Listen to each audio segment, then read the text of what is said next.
तर मागच्याच व्हिडिओमध्ये तुम्ही बघितलं की आमच्या मंडळात सुद्धा डेकोरेशन कंप्लीट झालेलं आणि हा तोच व्हिडिओ आहे जो मी अगेन कंटिन्यू केलाय। आणि खरं तर बराच वेळ झाला आमच्या इथली मुलं सुद्धा गणपतीची मूर्ती आणायला गेलेली पेंटिंगची आणि फायनली ती मूर्ती आणली आणि आम्ही त्या मूर्तीची स्थापना केली।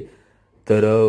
नवीन केलेल्या पेंटमुळे मूर्ती खरंच खूप छान दिसत होती आणि मोठ्या मूर्तीसोबत आम्ही छोटी मूर्ती सुद्धा आणलेली। तर ती मूर्ती सुद्धा स्थापना केली आणि लगेचच गणपतीची आरती केली आणि आरती झाल्यानंतर मी एक छोटासा व्हिडिओ बनवण्याचा देवा तुझ्या दारी आलो गुणगान गाया तुझ्या इनामानसाचा जन्म जाई वाया हे देवा दिली हात उद्धार कराया शुभ्र